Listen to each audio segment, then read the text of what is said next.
Assalamualaikum warahmatullahi wabarakatuh. Selamat pagi semuanya ya. Terima kasih sudah hadir. Hari ini kita akan belajar tentang kecerdasan emosional ya, emotional intelligence. Ya, jadi kita perkenalan nama saya Ari sebagai master coach di sini. Kita ada di emotional intelligence. Minggu depan ya ada usulan, kebetulan materi saya udah siap ya. Emang udah pernah apa namanya? Udah pernah saya pikirkan menggayung bersambuk, ada yang mengusulkan 7+1 habits ya. Jadi saya sendiri udah pernah belajar 7 habits dan dulu biayanya cukup mahal ya. Dulu ada pemotongan karena mahalnya ada pemotongan dari ini bulanan dari kantor gitu loh dan sebagainya ya. Tanggal 24 jangan lupa ada basic KNLP yang free. Ya. Pada dasarnya dari banyak banyak sekali kecerdasan ya, tapi kita ngambil 7 aja. Tapi banyak, kecerdasan itu banyak ya. Dan kecerdasan ini sebenarnya tidak berdiri sendiri, saling mempengaruhi ya. Ada kecerdasan pikiran IQ yang kebanyakan orang masih mengandalkan ini ya. Padahal sebenarnya banyak perusahaan terutama psikolog lebih banyak mengandalkan dari yang nomor 2, kecerdasan emosional ya. EQ, ada juga kecerdasan spiritual yang sekarang lagi ngehit ya. Kemudian ada kecerdasan kesehatan. Jadi semuanya sebenarnya berhubungan emosional sih. Ini spiritual sama kesehatan ya. Keuangan, kecerdasan sosial. Jadi kecerdasan sosial juga sangat berhubungan dengan emosional, termasuk spiritual ya. Karena spiritual itu selain hubungan dengan Tuhan adalah sesama makhluknya juga ya. Dan kecerdasan bertahan hidup yang kemarin kita baru belajar di Basic NLP 11 ya, grit atau adversity ya. Nah, perbedaannya adalah kalau grit itu adalah lebih ke individu dan jangka panjang, gitu ya. Daya juangnya, seperti itu. Jadi emang ada dua dua kubu, ya. Ada yang melihat bahwa ke, kesuksesan seseorang itu bisa dilihat dari kecerdasan emosionalnya. Makanya banyak perusahaan itu untuk merekrut, untuk apa namanya jenjang karir banyak yang melihat dari kecerdasan emosional. Nah, tapi dari kubu yang Profesor Angel Darkwood adalah justru grit ya, kecerdasan bertahan hidup ya. Nah, kita pakai dua-duanya aja ya untuk jangka panjang ya, untuk individu ya, daya juang, jatuh bangun lagi, jatuh bangun itu adalah grit ya. Tapi untuk jangka pendek dan menengah dan termasuk hubungan ya, sosial, hubungan dengan rekan kerja dan sebagainya adanya di kecerdasan emosional gitu ya. Nah, kalau grit bulldozer ya, tim bisa berganti, kantor bisa berganti ya, rekan kerja bisa berganti, tapi dia tetap berjuang terus ya mencapai tujuannya. Nggak apa-apa, kita pelajarin semuanya aja ya. Oke, sekarang kita belajar ya. Jadi tentang otak manusia itu kalau dulu mempelajari itu harus meninggal dulu ya, mati, baru otaknya diteliti. Kalau sekarang enggak ya. Sekarang dalam keadaan hidup pun udah bisa di scan ya. Salah satunya pakai MRI ya. Jadi kondisi fisik apa namanya otaknya bagaimana, responnya bagaimana, electricity-nya bagaimana dan sebagainya. Ya, kita juga pernah belajar fungsi otak kiri dan fungsi otak kanan ya. Nah, di mana kiri adalah bahasa, analisa, ya, angka, logika, rasional, objektivitas, realistis dan detail ya. Kalau kanan adalah seni, musik, gambar, warna, konseptual ya. Ini juga hasil penelitian ya. Jadi emang otak ini emang terbelah ya. Betul-betul secara fisik itu terbelah kiri dengan kanan ya. Di mana uh, otak kiri adalah ingatan jangka pendek dan otak kanan adalah ingatan jangka panjang. Ya, ingat waktu kita kemarin belajar metalinguistik, kalimat-kalimat kita menembus ya otak kiri langsung membangkitkan kreativitas di otak kanan itu ya. Nanti kita akan belajar lagi di metafora NLP ya. Nah, sekarang juga kita pernah belajar struktur otak manusia ya. Yang paling kiri adalah otak hewan purba atau melata ya. Nah, ini adalah tentang fight or flight ya, berkelahi atau kabur. Nah, seperti itu ya. Nah, kemudian ada juga yang tengah adalah mamalia ya. Di situ ada emosi, memori, habits. Nah, habits itu dibangun di sini ya, di otak mamalia. Dan kemudian uh, human brain, neocortex, belajar bahasa, ya tadi otak kiri ya, abstrak otak kanan ya, berpikir otak kiri, imajinasi otak kanan ya, kesadaran penuh ya, dan sebagainya. Nah ini tiga bagian ini diperkenalkan oleh Paul MacLeish ya dengan giant brain. Ya, jadi ini disebut autopilot misalnya ya, yang otak purba itu memang kebanyakan kita kalau ada suatu hal kita meresponnya berpikir dulu yang paling kanan ya. Sebaiknya saya merespon secara apa, secara bagaimana. Itulah letaknya IQ. Nah, tapi ternyata IQ itu dalam merespon itu hanya 20 sampai 30% ya. Kebanyakan dihandle oleh emosi ya. Nah, 70 sampai 80%. Nah, makanya kalau kecerdasan emosinya tidak baik, maka bisa berespon yang salah ya, yang kurang baik. Termasuk juga ini. Tapi kalau hal-hal yang mendesak, mengganggu apa namanya, terancam dia merasa terancam, maka dia melakukan autopilot ya. Ada sesuatu tiba-tiba mengganggu dia. Kalau dia rasa berbahaya dia langsung lari gitu ya. Tapi kalau dia masih bisa melawan dia akan melawan ya. Nah, jadi gitu loh. Jadi kita lagi jalan-jalan tiba-tiba ada harimau lepas ya. Entah dari mana jatuh dari truk atau apa, kita akan lari ya. Bertahan sebagai apa. Nah, atau kita sedang ini tiba-tiba kecopetan ya. Nah, kecopetan kita langsung mengejar dan sebagainya. Nah, itu jadi kita pernah belajar tentang tiga struktur ini. Nah, nanti neokortex juga terbagi lagi ada beberapa, salah satunya adalah yang di prefrontal cortex ya, adanya di atas alis kiri ya, di dahi. Nah, itu tentang etika, tentang adab ya, tentang ini. Nah, itu adanya di sana. Sekarang bagaimana hubungan dengan emosi dengan kesehatan ya. Ternyata tadi hasil MRI ya. Nah, ini kalau kita Google adalah the color of emotion ya. Nah, jadi memang masing-masing emosi ini mempengaruhi secara energi di bagian tubuh tertentu dari manusia. Ya, kita tidak jelasan dalam di sini ya, karena materi bukan di sini.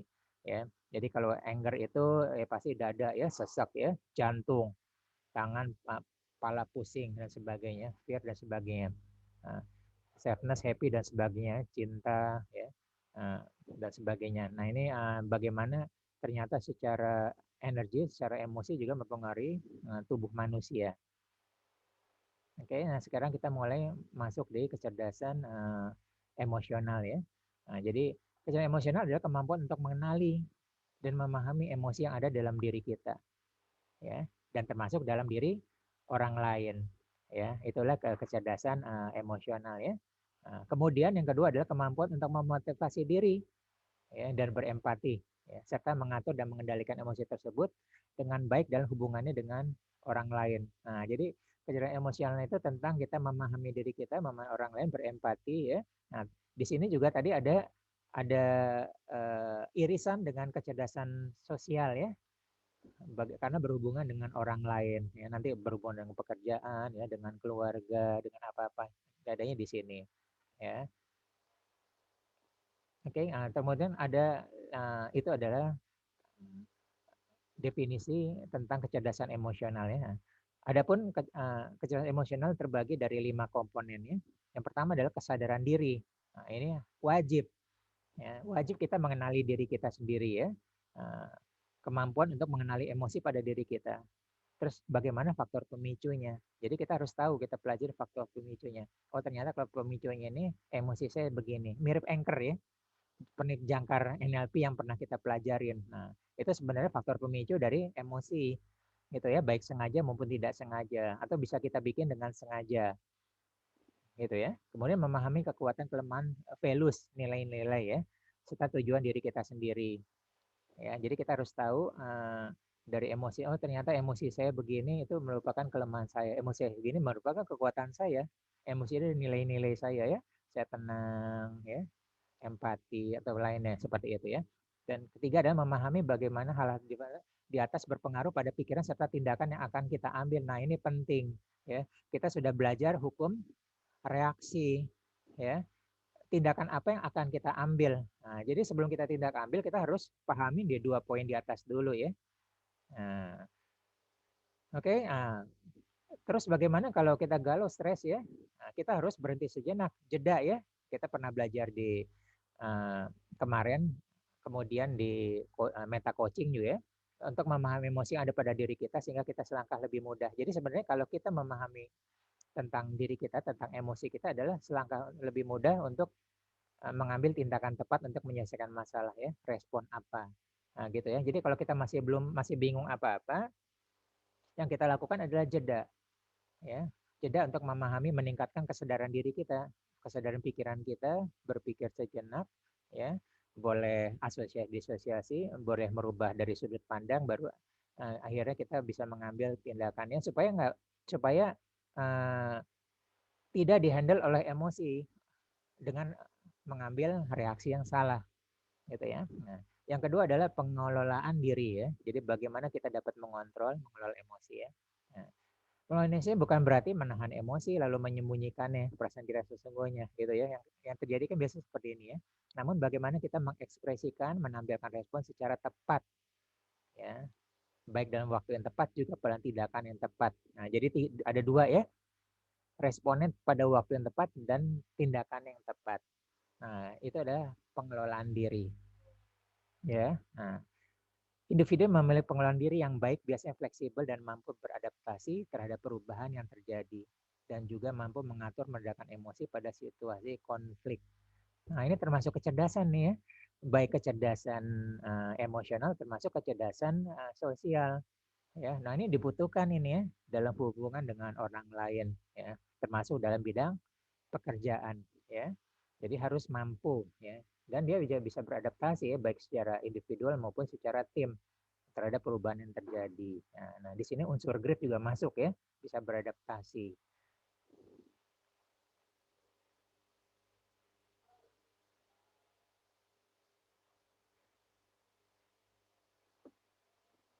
Oke, kemudian adalah motivasi diri ya, motivasi internal ya. Jadi emosional itu bukan dari faktor eksternal seperti uang, harta, jabatan ya, terkenal, pengakuan, ya, tapi passion. Ya, seberapa dalam dia mencintai ya, apa yang membuat dia bergerak ya, mengarahkan pada tujuan hidupnya ya, seperti cinta, keahlian, aktualisasi diri ya. Individu ini biasanya menetapkan standar yang tinggi bagi dirinya sendiri ya. Jadi hebatnya motivasi internal tuh begitu ya.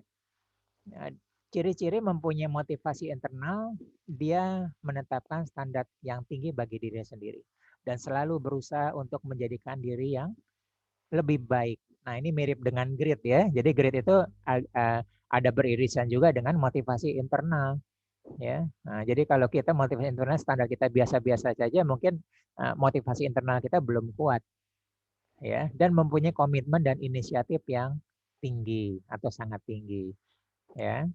Nah, yang keempat adalah empati ya, kemampuan mengenali perasaan seseorang ya, bagaimana memposisikan diri kita terhadap apa yang dirasakan orang lain ya. Nah, juga menentukan tindakan apa yang tepat ya bila berhadapan dengan orang lain ya. Jadi contoh salah satu teman kita kehilangan pekerjaan yang bagaimana memberi semangat ya atau memberi solusi ya, bukan menertawakan. Ya, dan empati ini ternyata dibutuhkan sebagai untuk leader yang baik ya, untuk mengembangkan tim maupun organisasi ya. Bukan untuk sekedar hanya mendengarkan keluhan, tapi melihat dari sisi baiknya ya. Oh, ternyata kelemahannya di sini ya. Itu loh. Siapa tahu yang dikeluhkan itu aktual ya, benar-benar terjadi, betul-betul dicarikan solusinya ya. Dan terakhir adalah keterampilan sosial ya. Nah, ini juga. Makanya ini sini kecerdasan emosional sangat berhubungan erat dengan kecerdasan sosial ya. Jadi bagaimana kita bisa berinteraksi dengan baik terhadap orang lain ya. Memahami emosi pada diri kita sendiri maupun orang lain ya. Bisa mengaplikasikan pada keseharian. Ya, jadi di sini sudah kita terapkan dalam keseharian ya. Jadi bukan overnight ya. Kecerdasan emosi ini bukan overnight, kita sudah terapkan keseharian ya. Dan akhirnya membangun koneksi dan relasi. Dibutuhkan pertemanan maupun pekerjaan ya.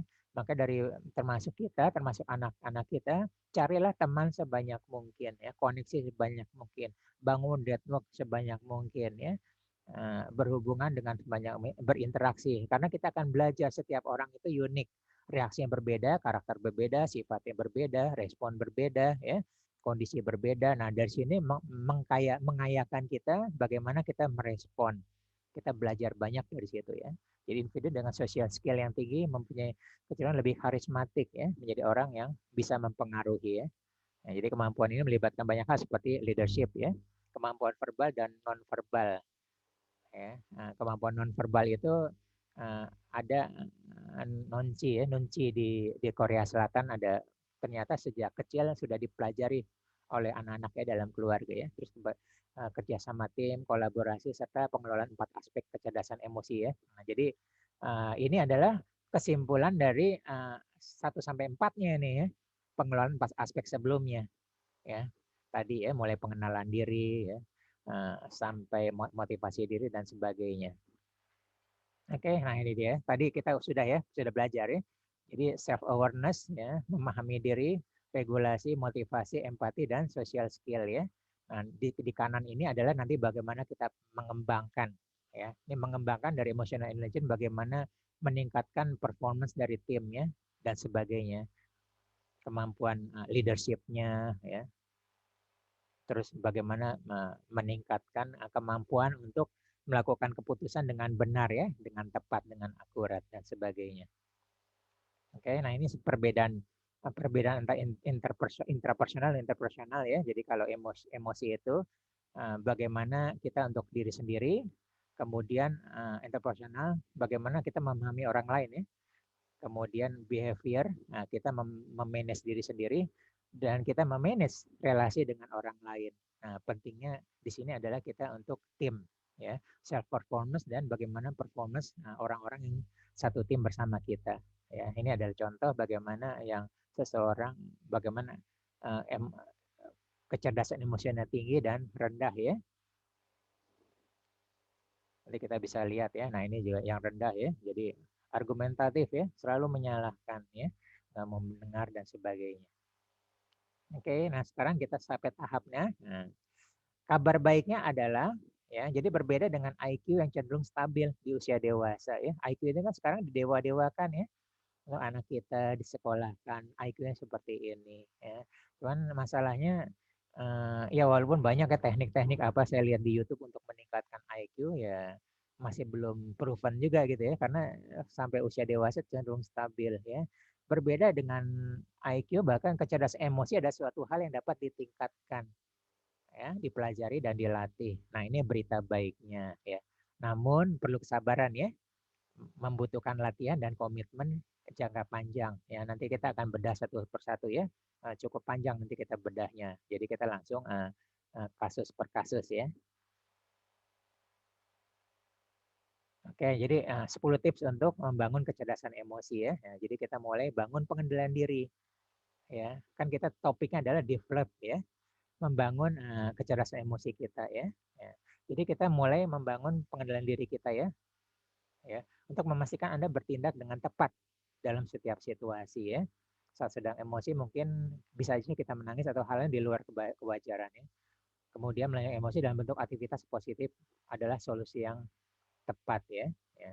Namun jangan sampai terlalu menekan emosi saat berusaha untuk mengendalikannya. Bersikaplah wajar terhadap semua emosi yang menghampiri Anda ya. Sadari bahwa emosi itu, lalu tarik napas dalam-dalam agar tetap tenang ya. Kita sudah banyak belajar ya melalui pernapasan, melalui jeda ya dan sebagainya. Nah, ini adalah syarat pertama kita mulai mengendalikan diri kita ya. Bagaimana emosi itu tidak langsung mengambil alih ya, mengambil alih suatu reaksi kita. Nah, gitu loh.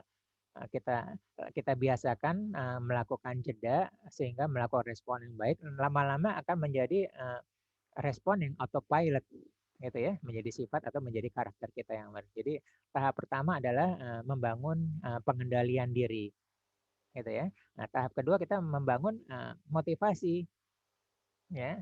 Jadi karena Indonesia pasti akan termotivasi, pasti punya motivasi ya. Nah, bahkan hal yang tidak berjalan sesuai dengan keinginannya. Jadi harus mencari motivasi diri atau cari kata-kata yang tepat atau orang yang tepat ya untuk menumbuhkan motivasi ya.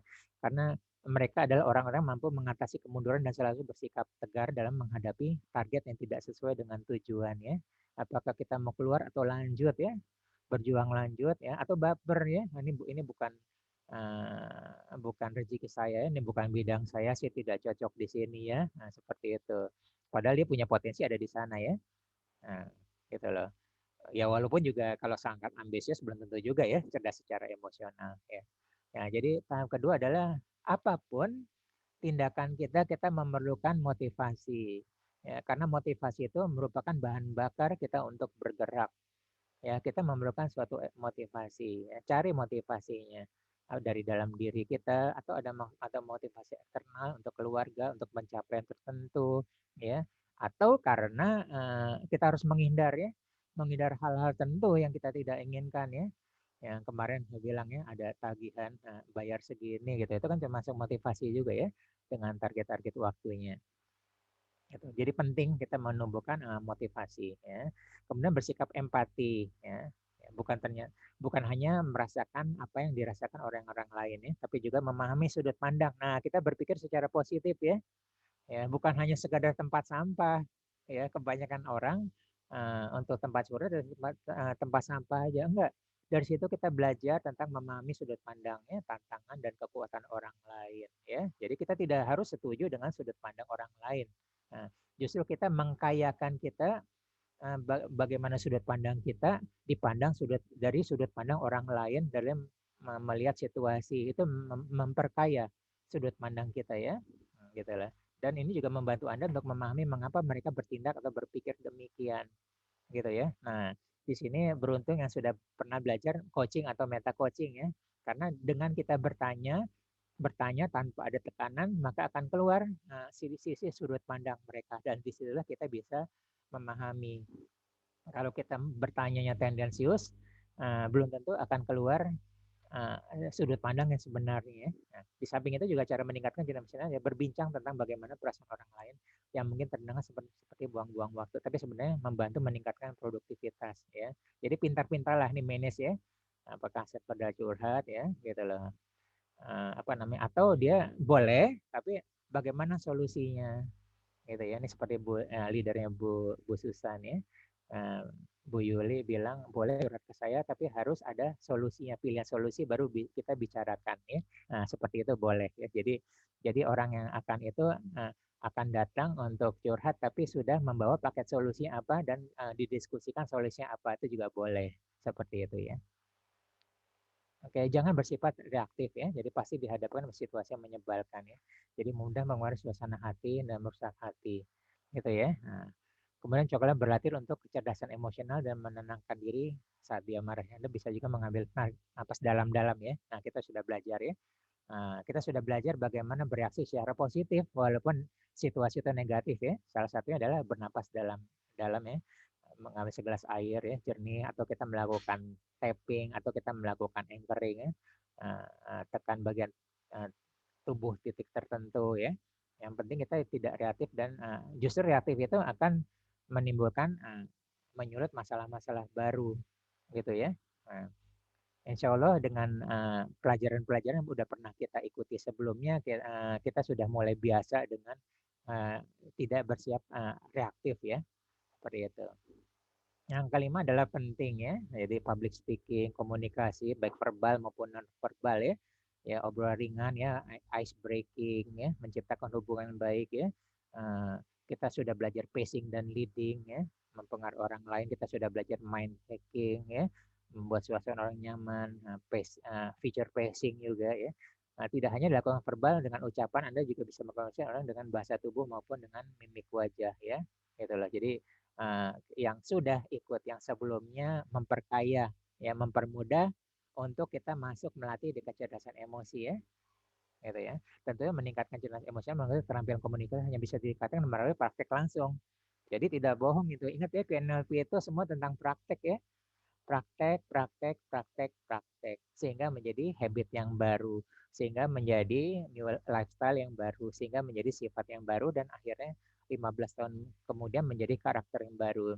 Jadi NLP adalah tentang praktek, ya, tentang aplikasi, praktek ya. Jadi latihlah keterampilan mengendalikan emosi, keterampilan berkomunikasi, ya. Baik itu keterampilan berpikir kita diri sendiri, memahami diri sendiri, atau berkomunikasi dengan orang lain, memahami orang lain bagaimana emosinya, ya. Dan keenam adalah berpikir secara terbuka, ya. Nah, ini juga salah satu cara untuk meningkatkan emotional questionnya, ya. Jadi akan menerima kritik dan saran orang lain, ya. Jadi memiliki kecenderungan emosional yang rendah cenderung tertutup dan kritik, ya. Saran mereka berpengaruh bahwa yang saya kerjakan itu benar, ya. Ya. Jadi sesuatu untuk memperbaiki kekurangan-kekurangan, ya. Nah, kemudian mengelola emosi negatif, ya. Emosi negatif kan ada, ya. Ada, selalu ada, ya. Dari lingkungan, dari berita-berita, ya, gitu loh. Kalau kita tidak pintar-pintar menyaring, menahan, atau mengisolasi, lama-lama masuk itu, menjadi masuk ke dalam habit kita, habit cara berpikir, habit emosi kita, gitu ya. Jadi kita mulai melatih kesadaran emosi dengan emosi negatif yang tengah dirasakan, ya. Pengelolaan baik diharapkan emosi negatif tidak mempengaruhi Anda berpikir secara berpindah, ya. Nah, jadi berita-berita tidak baik, situasi tidak baik, ya, tentang uh, apa namanya, kondisi orang, ya, ada di infotainment apa itu masuk, ya. Itu uh, mempengaruhi kecerdasan emosi kita, ya. Kita nggak sadar seperti itu, ya. Nah, cara pertama tidak serta mengambil kesimpulan, ya, dari suatu situasi, ya. Jadi belum tentu tuh baik sama buruknya, belum tentu, ya. Jadi ada kemungkinan penyebab dari situasi tersebut, ya. Kita sudah belajar ini disebut dengan konteks, ya. Nah, kenapa bisa begitu? Konteksnya apa? Gitu, ya. Nah, ingat waktu kita belajar positif dan negatif itu belum tentu positif, belum tentu negatif. Tapi yang betul adalah akurat, gitu, ya. Misalnya marah-marah terhadap Anda, ya, sebabkan benci pada Anda, mungkin dia sedang lelah, ya. Bisa jadi ini kan konteks, ya. Ada masalah lain yang mudah terpicu, ya. Kemudian mengurangi ketakutan, penolakan, merancang opsi strategi lainnya, ya. Jadi strategi itu penting. Jadi kalau kita mau meningkatkan kecerdasan emosi adalah strategi, ya. Berapa ide proyek mendatang di kantor, ya, ide ditolak, kemungkinan ide-ide lainnya diterima. Jadi ada pilihan-pilihan, ya. Jadi nggak langsung baper aja, ya. Solusi apa 1, 2, 3 gitu, ya. Jadi ini kalau kita ada kerja sama tim, ya, di bisnis ada atau di kantor, ya, takut ditolak, ya kita opsi-opsi lainnya aja gitu kan, nggak usah dibawa baper, ya. Nah, kemudian ekspresi emosi kepada orang-orang yang terdekat, ya. Jadi memang pasti memiliki relasi dekat dengan orang lain, ya. Kemudian bagaimana kita nggak ragu, ya, mengekspresikannya. Kemudian bisa melalui kata-kata, ya, apa kabar dan sebagainya, bahasa tubuh juga, ya. Senyum, kontak mata, ya, memeluk, apapun perbuatannya, memberi hadiah, membantu saat kesusahan, ya, dan sebagainya. Nah, ini ekspresi, ya. Kadang-kadang bagi kita biasa saja, bagi orang tuh luar biasa, ya, sangat mengesankan. Bisa juga seperti itu. Ya, kemudian berani mengutarakan emosi sulit, ya. Nah, ini juga tantangan, ya.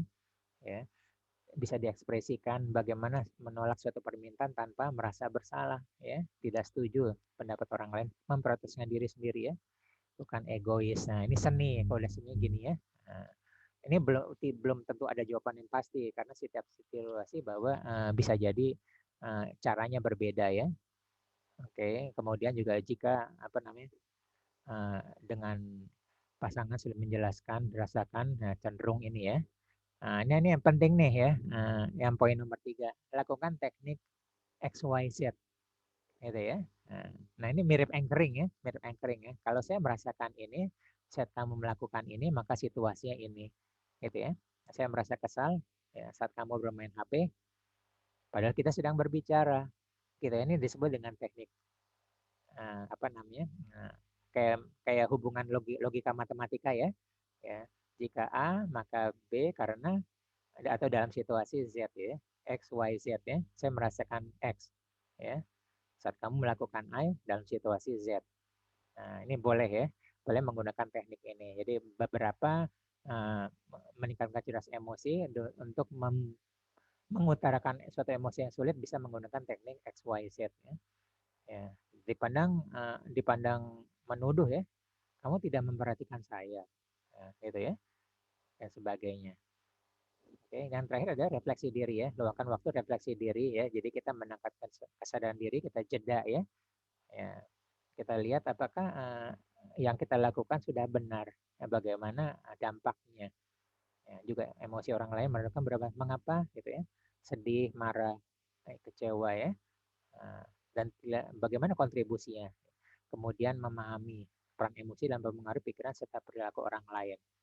Ya, nah, jadi memang refleksi diri ini penting ya untuk mengasah kecerdasan emosional ya. Jadi mumpuni itu kita mampu berkomunikasi secara efektif ya, berempati orang lain, mengerti kesulitan, nah, termasuk stres ya, dan meredakan konflik. Nah, jadi refleksi diri itu muhasabah ya, kita sejenak, kita keluar, kita melihat, kita merenung ya, keluar dari sudut pandang lain, melakukan disosiasi ya, dan sebagainya. Nah, ini pengulangan aja ya. Saya sudah sering menggunakan kalimat ini ya untuk pengelolaan diri ya. Jadi situasi negatif, reaksi negatif maka hasil negatif. Situasi negatif, reaksi positif maka hasilnya positif ya. Situasi positif, reaksi negatif maka hasilnya adalah negatif, dan situasi positif, reaksi positif, hasilnya positif ya. Jadi kesimpulannya hasil itu tidak ditentukan oleh situasi tapi ditentukan oleh reaksi. Nah, pengolahan diri adalah bagaimana kita bereaksi secara tepat. Ya, kita bisa situasi tidak bisa kita kontrol ya. Ya, cuaca cerah atau hujan atau macet, ekonomi sulit ya. Orang tidak bisa beli produk kita, tidak bisa jual ya, nggak ada yang keluar, nggak ada yang mau beli offline apa-apa, kita tidak bisa kontrol seperti itu. Ya. Tapi kita bisa kontrol apa reaksi kita terhadap situasi tersebut. Ya, nah, kita fokus apa yang bisa kita kontrol, yaitu reaksi ya, itulah hasil tidak bisa kita kontrol, jadi kita kontrol dari reaksi aja. Insya Allah hasilnya adalah sesuai dengan apa reaksi kita.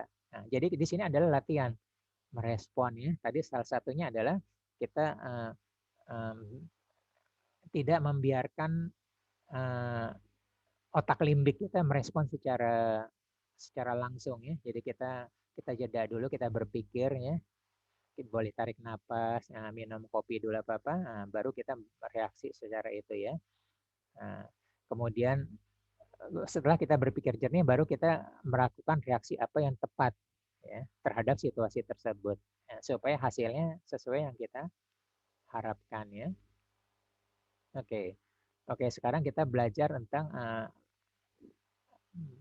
bagaimana mengembangkan ya emosional anak ya. Jadi kemudian baik, maka anak akan memilih etika yang baik yang di kemudian hari. Karena itu mengembangkan kecerdasan emosional anak sangat penting dilakukan sejak dini, gitu ya. Jadi ada beberapa aspek ya, kecerdasan intelektual, spiritual, kreativitas ya, dan tidak kalah penting adalah emosi ya. Jadi kepribadian seorang terbentuk dalam proses yang panjang ya, mulai dari bayi ya. Menguasai cerdas emosional merupakan hal sangat penting untuk membentuk kepribadian dewasa ya. Nah, jadi kecerdasan yang pertama kali tumbuh pada manusia itu adalah kecerdasan emosi ya, di mana kecerdasan pikiran belum terbentuk saat seseorang di dalam kandungan ya. Makanya apa yang dirasakan ibu maka akan tertular ke kandungannya. Nah, itulah dahsyatnya kecerdasan emosi. Jadi pertama kali yang muncul adalah kecerdasan emosi yang pertama kali dipelajarin ya. Jadi emang berawal dari rumah ya. Nah, dan ada jenis ada 4 pola jenis orang tua pengasuhan orang tua terhadap anaknya ya. Yang pertama adalah otoritatif, yang kedua otoritarian, yang ketiga adalah neglectful, yang keempat ada indulgent ya. Jadi adalah yang pertama adalah pola asuh yang hangat namun tegas ya. Mendorong anaknya menjadi mandiri dan memiliki kebebasan, namun tetap memberikan batas dan kontrol pada anaknya gitu ya. Nah, jadi seperti apa namanya, seperti layangan ya, kapan tarik kapan ulur, tegas ya, kapan ini ditarik ya. Kalau Kalau itu ibarat telapak tangan, kapan dibuka, kapan ditutup, seperti itu ya. Nah, tetap ada batasan, ada kontrol ya. Yang kedua ekstrim nih ya, menuntut kepatuhan tinggi dari anak-anaknya ya. Lebih banyak menggunakan hukuman, batasan, kediktatoran dan kaku ya. Saya banyak menangani anak-anak karena orang tuanya otoritarian ya, otoritarian. Ya, anak itu kelihatan jadi tidak kreatif ya, karena selama ini semua harus menurut, harus mengikuti gitu ya. Akibatnya tumbuh kreativitasnya tidak berkembang, emosi tidak berkembang, dan semuanya tidak berkembang.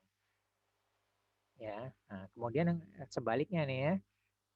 Ya, kemudian yang ketiga adalah justru orang tua hanya menunjukkan sedikit komitmen mengasuh anaknya, berarti mereka hanya memberikan sedikit waktu untuk perhatian untuk anaknya ya. Jadi hati-hati yang sibuk ya, sibuk jadi hanya waktu dan kemudian mungkin cuman apa namanya, apa-apa maunya dikasih ya. Dan terakhir adalah yang cenderung menerima, lunak, pasif dalam disiplinan ya, mengeluarkan cinta, kasih sayang, yang penting kasih sayang ya, nggak banyak menuntut ya. Nah ini paling paling ringan, paling terbuka ya, kebebasan tinggi pada bertindak sesuai dengan keinginannya gitu ya. Nah ini adalah 4 pola.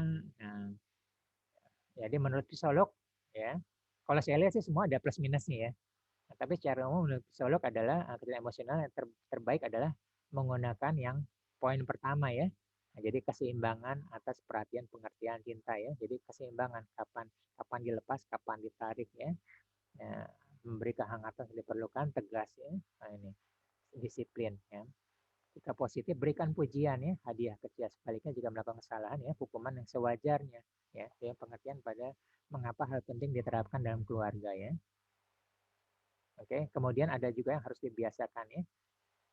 Bagi orang tua memahami sudut pandang anak ya, karena anak itu bukan dewasa ya. Ingat waktu kita pelajaran pacing dengan leading, kita harus sama frekuensinya dengan anak ya. Polanya, pola pikirannya sama, situasinya sama gitu ya. Kalau perlu sering lihat gambar ya, kalau lihat parenting itu eye level ya.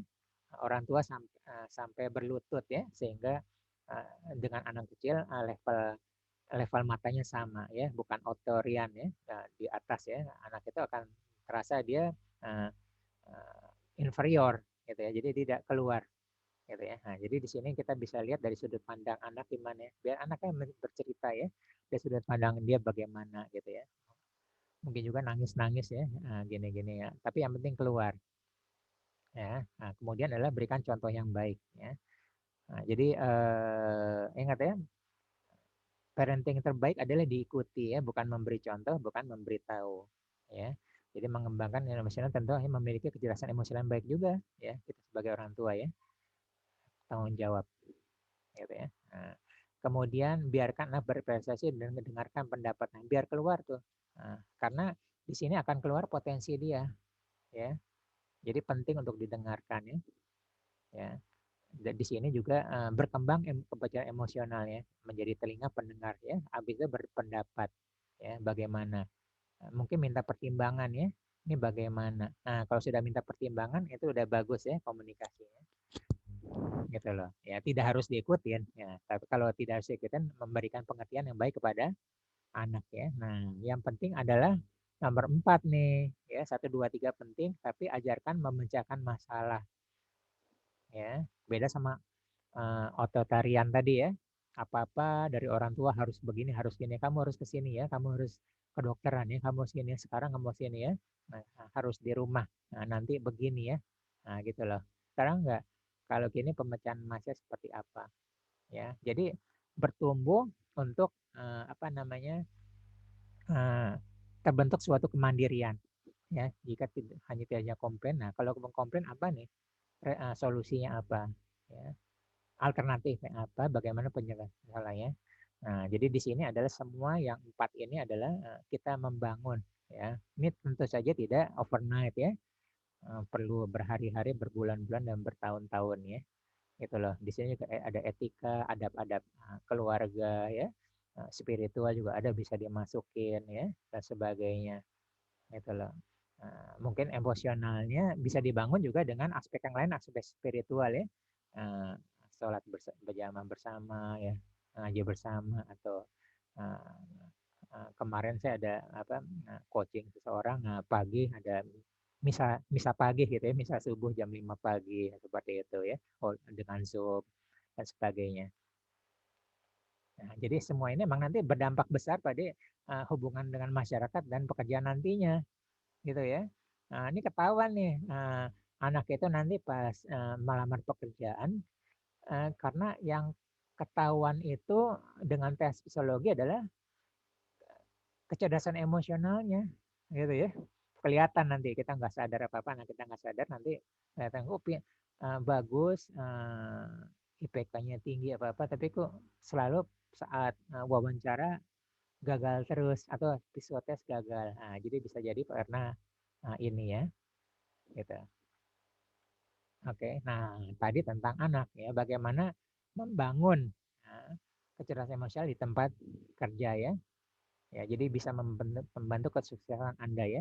Jadi lakukan ini agar senantiasa sukses di tempat kerja ya. Jadi ini tadi kita sudah bahas ya. Nah, jadi mengekspresikan bagaimana perasaan melalui kata-kata, emosi orang lain ya, mengontrol emosi negatif, mengalahkan rasa canggung ya, pada situasi orang atau kondisi baru ya, situasi baru, departemen baru atau kita dimutasi atau apa ya, menenangkan diri dalam kondisi stres, mengontrol rasa marah ya, ya saat melakukan kesalahan atau kegagalan ya. Nah, jadi ternyata menurut apa namanya, ini ada dokter Anita bilangnya bahwa kecerdasan kesuksesan itu 80% dari kecerdasan emosi, sedangkan akademis hanya 20% aja gitu ya. Nah, begitu juga dengan kecerdasan emosional ya, dilansir dari website ini ya. Jadi bahwa 70% lebih mempunyai kecerdasan emosional, nah, gitu ya. Jadi perusahaan-perusahaan, manajer, perekrutan, jadi hati-hati ya. Kita mulai membangun kita ya, kecerdasan anak-anak kita, diri kita sendiri ya, dan gitulah. Karena kecerdasan emosional baik dalam mengarahkan kepada keputusan bisnis yang lebih baik ya. Karyawan yang cerdas secara emosional cenderung untuk tetap tenang di bawah tekanan ya, tidak overreaktif, tidak apa-apa ya, atau tidak menyulut masalah baru ya, tidak menghadirkan energi yang negatif yang mempengaruhi yang lain ya. Juga yang poin ketiga adalah lebih baik dalam menyelesaikan konflik karena bisa berpikir dengan tenang ya. Dalam keadaan tenang, sanggup memahami emosi sendiri, emosi orang lain, melihat sudut pandang dan memikirkan solusi apa, reaksi apa yang harus diambil, reaksi yang tepat ya, pada waktu yang tepat dan tindakan yang tepat. Ingat tadi ya. Nah, kemudian pemimpin yang cerdas emosional cenderung memiliki empati yang lebih besar, gitu ya. Jadi karyawannya, pegawainya, ya, jadi mendengar refleksi diri, respon kritik maupun dengan baik ya. Jadi mendengarkan itu empati tetap ada dua sisi ya. Bagaimana kita mengambil dari sisi positifnya ya. Oke, lanjutnya adalah, nah ini juga kita mulai melatih ya, melatih kecerdasan emosi di tempat kerja. Nah, ini adalah tips-tipsnya ya. Mencoba lebih sadar diri. Ingat ya, tadi poinnya sama tadi ya. Nah, kita menyadari diri sendiri adalah satu langkah maju untuk diri kita sendiri ya. Mengenai emosi kita lebih dalam, melibatkan aspek dari diri kita ya, tindak laku, perasaan, komponen dasar dari kecerdasan emosional. Jadi kita lebih sadar diri ya. Oh saya begini ya, saya menarik diri, saya responnya marah-marah, ya, saya responnya menyalahkan orang lain, nah gitu ya. Jadi kita mencoba lebih sadar diri ya, kelemahan kita apa, kekuatan kita apa, values kita apa ya. Mungkin kita punya nilai-nilai ya. Oh ternyata saya nilai-nilai saya kalem, saya yang lain pada ribut-ribut, saya tenang, saya berpikir, tiba-tiba saya hadir ke tengah konflik itu dan saya menghadirkan solusi. Nah, itu values dari kita. Nah, siapa tahu kita begitu ya. Nah, gitu. Kemudian belajar mengendalikan diri ya, bagian pentingnya emosional ya. Jadi ternyata pengendalian diri ini salah satu halnya kita mampu beradaptasi terhadap perubahan yang terjadi, gitu ya. Penting. Nomor dua ini penting ya, karena perubahan selalu terjadi ya. baik kita siapkan, kita prediksi, atau yang kita tidak prediksi ya. COVID-19 ini kan tidak terprediksi ya. Langsung tiba-tiba dihajar, bleng, habis semua ya. Kena badai, kena tornado, gitu ya. Nah, orang yang bisa mengendali diri dengan kecerdasan emosi yang baik, mereka lebih siap beradaptasi dengan perubahannya. Bagaimana reaksi dia terhadap perubahan yang terjadi, gitu ya. Kemudian cenderung untuk menunggu waktu tepat mempresisi emosi mereka. Jadi tidak impulsif ya. Impulsif itu tiba-tiba ya, sumbu pendek. Kalau kalau apa namanya, kita sudah bisa mengendalikan diri, tahan dulu dan diekspresikan pada waktu yang tepat. Ya, situasi tepat, respon tepat dengan respon yang tepat. Kapan waktunya? Mulai mengendalikan diri ya. Oke, kemudian meningkatkan kemampuan sosialisasi ya. Tujuan lain dari kecerdasan emosional adalah kita bersosialisasi, memahami orang lain, tim kita dan sebagainya ya. Ya, jadi di sini penelitian ya, IQ tinggi, kemandirian sosial kuat ya, mahir mengenali emosi orang lain, merespon situasi dan tepat. Karena kita sudah memahami orang lain, memahami tim kita. Oh, dia begini, dia akan bereaksi seperti ini. Gitu ya. Maka kita punya strategi adalah reaksi kita apa? Tim kita. Kita bikin formula bahwa kita siapkan kalau terjadi seperti ini ya. Ya. Jadi dengan kita membawa kecerdasan ini, maka iklim perusahaan atau iklim tim kita menjadi lebih komunikatif ya. Terbukti bahwa karyawan maupun pemimpin yang berketerampilan sosial yang hebat mampu membangun hubungan dengan rekan kerja ya, mampu menyampaikan ide-ide efektif ya. Jadi orang-orang dengan keterampilan sosial tidak hanya pemain tim yang hebat, tapi juga mampu mengambil peran sebagai pemimpin ketika dibutuhkan. Kita mendengar ya, jadi kita bukan otorian, bukan sesuatu itu bukan satu arah ya, tapi kita selalu dua arah ya. Kemudian mengasah empati ya, jadi selalu mendebak perasaan orang lain, memahami apa sebenarnya. Jadi kita ambil dari sisi positifnya, kita mempelajari orang lainnya. Itu kesempatan. Ada situasi ambil kesempatan adalah kita mempelajari sesuatu ya tentang orang lain, karena orang itu tidak ada yang sama secara emosi, secara pikiran, secara reaksi. Nah, itulah kesempatan kita belajar ya. Makin banyak kita berinteraksi dengan orang lain, makin terasa kemampuan kecerdasan sosial kita, kecerdasan emosi kita dan sebagainya, kecerdasan bertahan hidup kita ya. Kemudian kita memahami dinamika berbeda antara rekan dan atasan ya. Mengenai siapa yang memegang kekuasaan, bagaimana hal itu mempengaruhi perilaku, perasaan, interaksi yang mengalir ya. Terus motivasi ya. Motivasi kita, motivasi tim ya. Setiap orang mungkin perlu diingat waktu kita belajar metaprogram NLP ya, ada orang yang tipenya eksternal. Tipe eksternal itu kita perlu motivasi. Motivasi diri mereka, tim kita, tapi sesuai dengan emosi dia, gitu ya. Nah, kita mempelajari, pentingnya kita menguasai, meningkatkan kecerdasan emosional ya. Jadi kita memotivasi dia yang tipe eksternal sesuai dengan karakter emosinya dia, ya. Ya. Memang uang, status, pujian sangat bagus ya, tapi tempat kerja biasa emosi ada sesuatu yang lebih dari itu. Jadi setiap orang tuh punya motivasi sendiri. Ingat waktu kita belajar goal setting tanggal 4 Januari ya, belum tentu semua tentang uang ya, belum tentu semua kalau asuransi tentang MDRT. Siapa tahu kita secara pribadi punya target-target ya, bukan target orang lain. Nah, target orang lain ada didomplengkan aja ke kita. Kita punya target pribadi, punya target keluarga, punya tujuan dan seterusnya ya. Oke, kita sudah selesai. Silakan ada pertanyaan ya. Agak ngebut karena materinya banyak dan dalam. Ingat ya, ini bukan overnight, tapi paling nggak sudah langkah-langkah. Silakan kalau ada pertanyaan.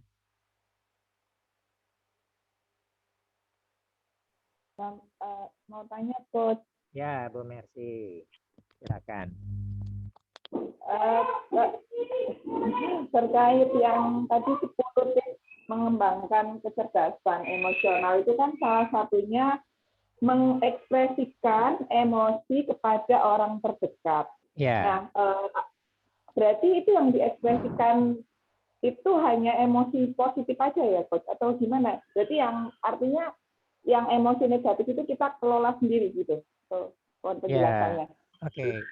Ya. Jadi sebenarnya emosi negatif tuh boleh ya, tapi dengan cara yang tepat ya, gitu ya. Saya nggak tahu ya, kenapa kamu seperti atau kok saya ngerasanya ada yang salah nih ya. Kok saya tidak nyaman ya seperti ini. Bisa jadi ini karena kesalahan saya juga ya. Atau saya salah memberi instruksi. Atau saya salah memberi contoh. Nah gitu ya. Ya, Bu Mercy ini kita tidak ada jawaban yang tepat ya. Karena situasional tergantung dari konteksnya. Nah, tapi penting bagi kita untuk menyatakan bahwa ada sesuatu yang salah. Ya, cuman kita latih skillnya bagaimana menyampaikan sesuatu yang tidak berjalan dengan baiknya. Bukan kita simpan.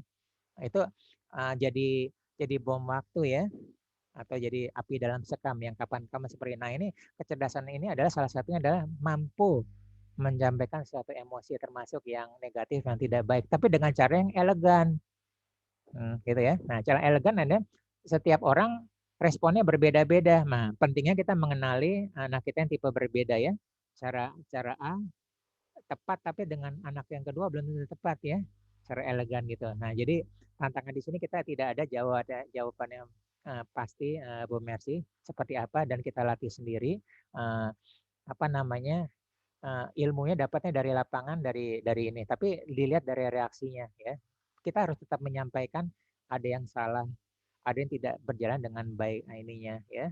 Kok apa namanya, kamu ya, anak saya begini ya, nanti tidak seperti yang papa harapkan. Mungkin papa ada yang salah, kalau salah minta maaf ya, seperti itu. Mungkin seperti itu ya, atau apa ya, kenapa bisa begini, nah, gitu loh. Jadi perlu memahami bahwa sesuatu ada yang negatif.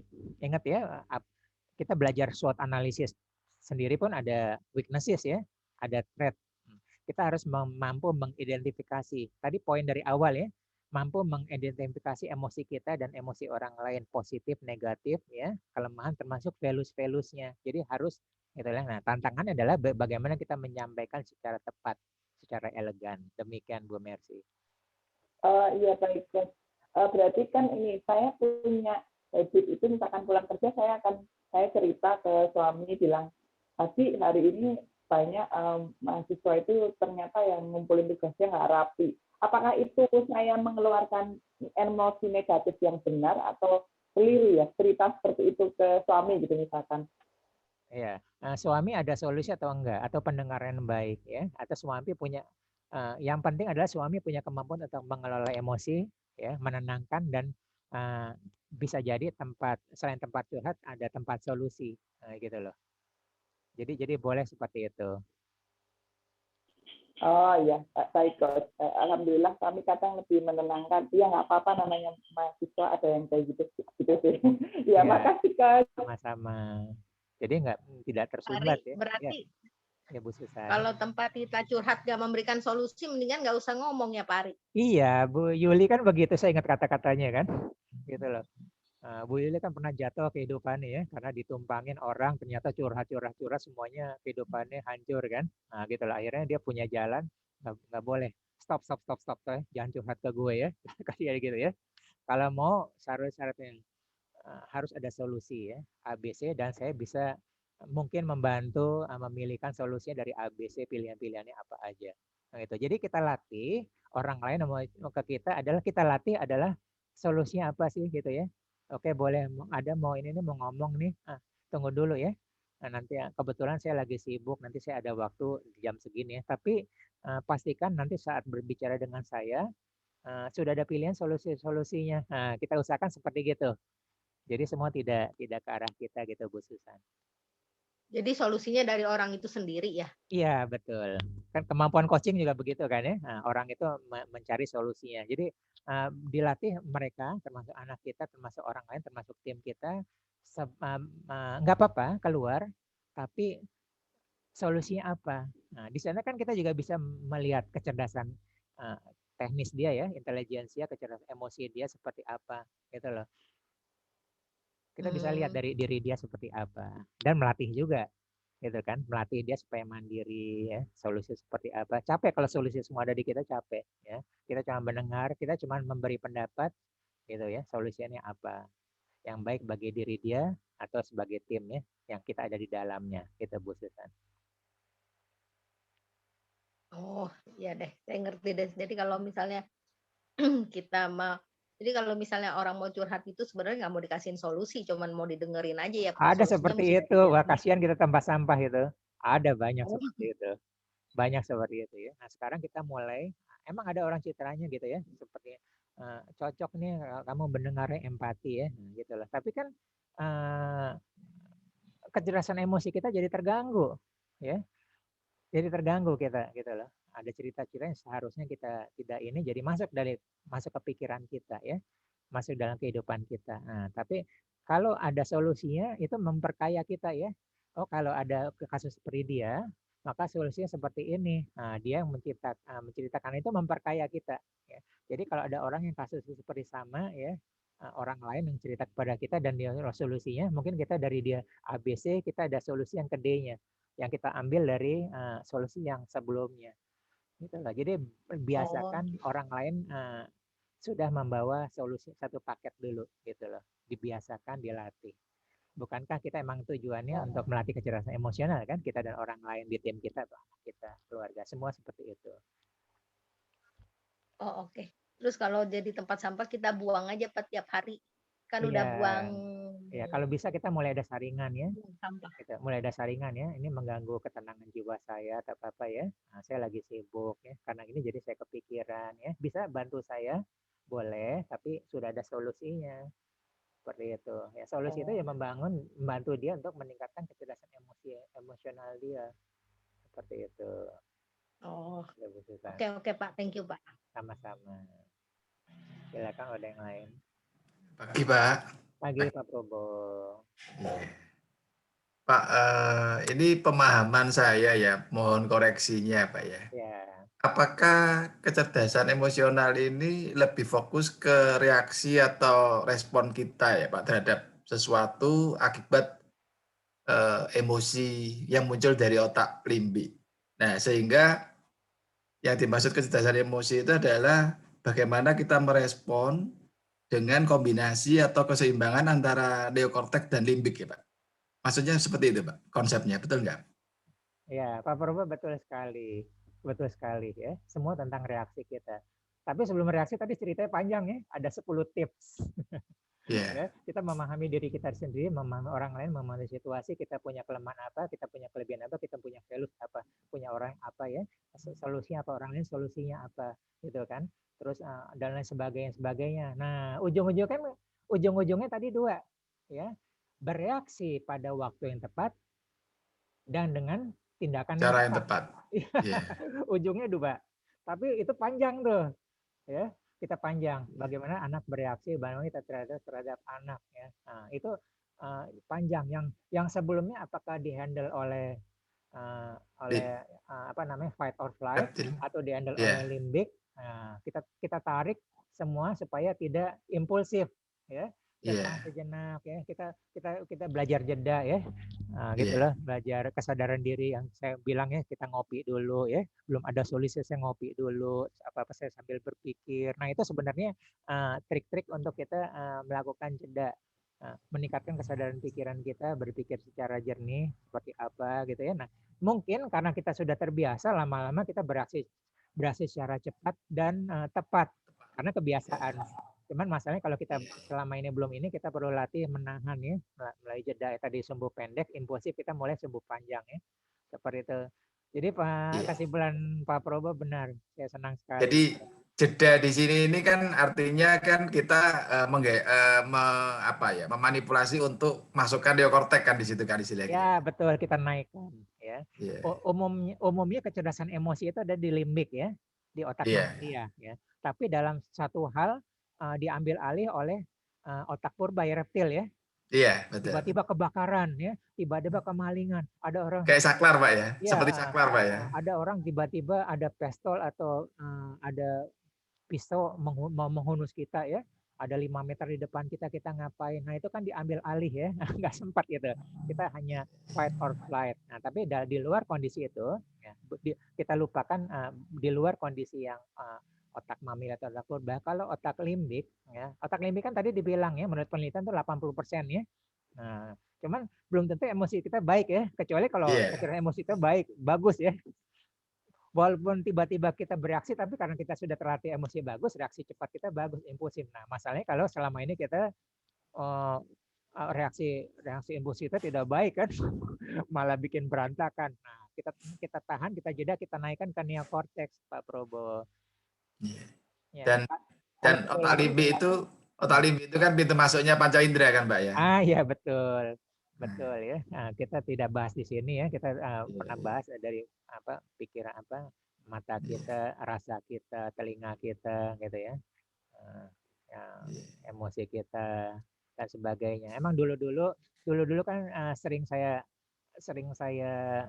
ulang kan pentingnya reaksi kan. Situasi, reaksi sampai dengan hasil. Nah, ini skenario di belakang sebelum terjadi reaksi. Disinilah saatnya sekarang kita manage kecerdasan emosi kita gitu. Baik Pak, terima kasih. Sama-sama ya. Hati-hati kepada orang tua yang selalu membangun anaknya dalam keadaan zona nyaman ya. Banyak di teman-teman anak saya gitu ya. Nah, begitu zona tidak nyaman udah tidak siap. Nah, jadi pintar-pintarlah bermain ya. Kapan buka, kapan tutup ya. Walaupun sebenarnya bisa dengan mudah orang tua bisa memberikan apapun ya, tapi mulai membuat tantangan ya. Situasional saya tetap tidak bisa jawaban secara pasti karena semua situasional ya. Jadi kapan memberi anak kita zona tidak nyaman, kita tantang kalau ini gimana, simulasinya bagaimana, seperti itu. Jadi boleh aja. Pak, Ari, itu contohnya kalau orang IQ-nya rendah itu banyak ketemu di jalan-jalan kalau nyetir mobil marah-marah melulu, nggak sabaran, itu IQ-nya rendah itu ya, Betul, Pak? itu impulsif. Ya, begitu langsung tinin gitu kan, ngegas ngong. Seperti itu. Gitu ya. Yang kemarin yang salah ya, tiba-tiba ngeluarin soft gun ya. Itu kan habis itu kan dia menyesali kan reaksi dia kan. Ditangkap polisi gitu. Apa gitu loh. Nyerempet atau apa. Akhirnya suruh ganti, tangkap polisi. Nah, itu seperti itu karena dia tidak berpikir panjang. Semua dikendalikan oleh emosinya. Dia dibiarkan emosi mengendalikan dia. Kecuali kalau dia sudah emosi sudah baik ya. Tenang, tetap apa-apa. Nah, bagaimana mereaksi secara baik dan tepat gitu loh. Iya Pak, saya harus banyak belajar nih Pak. Mengendalikan emosi. Ya. Kalau sudah belajar main hacking, ya sama-sama. Belajar main hacking sama belajar mengendalikan emosi itu ingat ya, yang pernah hidup di zamannya Soeharto ya. Itu paling pintar mengendalikan emosi ya. Dimana kalau pejabat sekarang suka marah-marah gitu, kalau dia enggak ya, dia tenang, ada apa-apa dia cuma memandang, tidak memandang atau memandang dengan tajam, selesaikan. Wah itu galau itu, bawahannya galau kalau dibilang seperti itu kan. Artinya bisa macam-macam ya.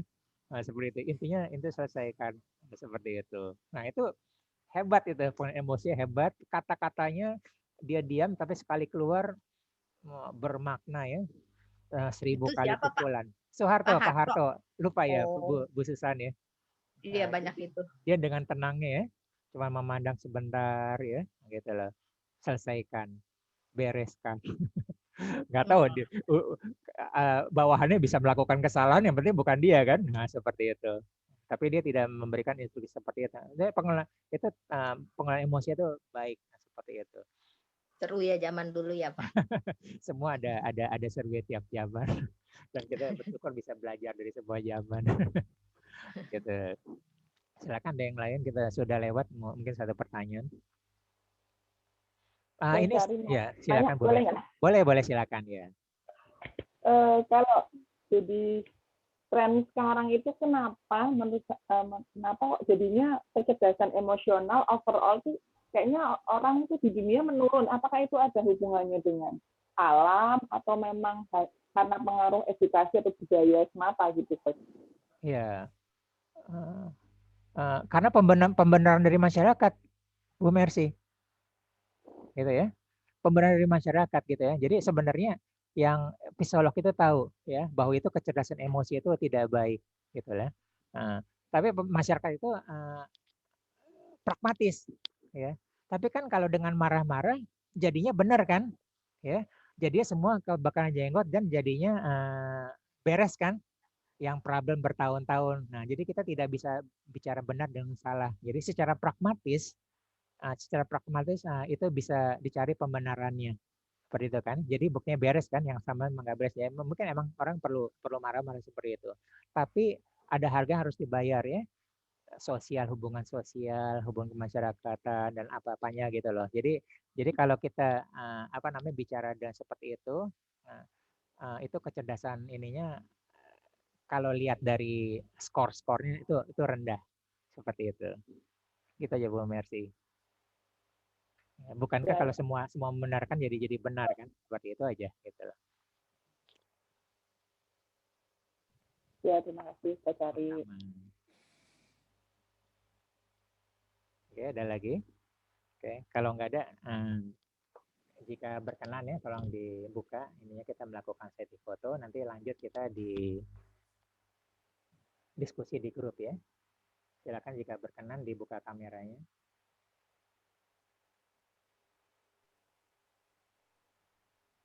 Oke, nah kita 3 kali take foto ya. 1, 2, 3. Oke, 1, 2, 3.